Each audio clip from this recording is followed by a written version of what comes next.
Happy Senior Bowl week, everyone. I'm Rachel Dorada. And I'm Juan Pablo Guinea Camargo. And this is Inside the Hashes Throwback Thursday, looking back at how some of college football's most promising prospects grew into top contributors at the pro football level. On today's episode, we're throwing it back with Buffalo Bills running back Zack Moss. Playing in the NFL is practically tradition for the Moss family. Looking up to his cousin Santana, a Pro Bowl wideout with the New York Jets and Washington, and Sonoris, a second-round receiver that won a Super Bowl with the New York Giants. Before Moss could even consider taking snaps at the pro level, his football life began at Hallandale High School in Hialeah Gardens, Florida. As a senior in 2015, Moss surpassed the 1,000-yard rushing mark and scored 17 total touchdowns for the Chargers. He was also the running back MVP at the Rivals Camp Series in Miami.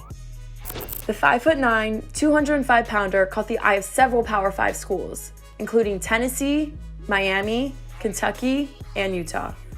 Moss ultimately packed up and moved from the 305 to the 801, committing to the Utes in 2016. Moss's freshman year was uneventful, having to bide his time on the bench behind entrenched starter Joe Williams. The following year, the sophomore halfback tore into the Utah turf, gaining 1,416 yards from scrimmage, 7th most in the Pac-12 that year, and 10 total touchdowns. In 2018, Moss picked up right where he left off, gaining 1,146 scrimmage yards and 13 total touchdowns in 9 games, before missing the rest of the year with an undisclosed knee injury. Despite missing 5 games, Moss was still second on the team in all-purpose yards, 10th in the Pac-12. In his 2019 interview with Inside the Hashes, Moss detailed how much his football IQ factors into his on-field production, and why he thinks patience in the backfield is a running back's ultimate tool. For you specifically, what is the best attributes you have as a football player?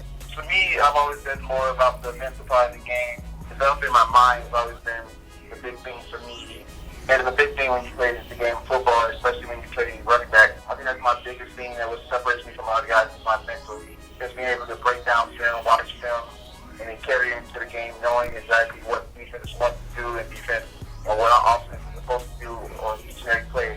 I loved your ability to press, hit backside A. You're very patient at the top, and you kind of let the blocks develop, the holes develop, and then you're able to hit front side, you're able to hit backside. So I just think the patience that you play in a zone concept scheme is what really stood out to me, besides for the physicality that you run with. To be able to run that, is that more film study, or is that just more of a natural feel that you have? It's been a very natural thing. I've learned how to be very patient in my game and just allow things to develop and not try and rush anything. It's just like in life.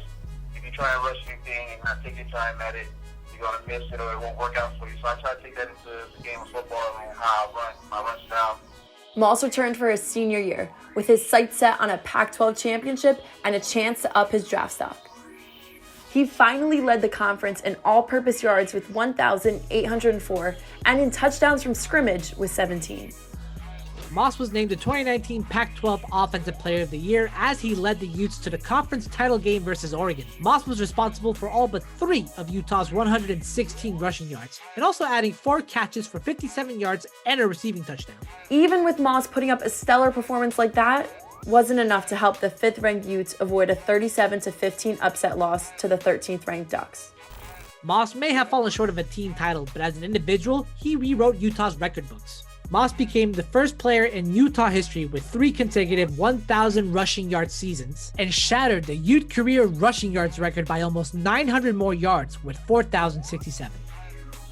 A few months later, Moss brought the family name back to the NFL when he heard his name called by the Buffalo Bills in round 3 of the 2020 draft. As a rookie, Moss split snaps with fellow Inside the Hashes interviewee Devin Singletary, a 3rd-round pick in 2019. Moss totaled 576 yards from scrimmage and 5 total touchdowns in 13 games. He had his first multi-touchdown game in the NFL against the New England Patriots in a 24-21 win back in Week 8. Moss saw a successful rookie campaign and some decent postseason action come to a halt in the Bills' wildcard win over the Colts as he went down with a high ankle sprain, ultimately ending his season. All Moss could do was join Bills Mafia in mourning, bearing witness to a 38-24 thrashing at Arrowhead against Patrick Mahomes and the Kansas City Chiefs. 2021 will be a major development year for Moss, as he hopes to become a workhorse back for Buffalo that can help bring them back to championship contention. This has been Inside the Hashes Throwback Thursday. I'm Juan Pablo Guadin Camargo. And I'm Rachel Dorada. Enjoy the Senior Bowl, football fans.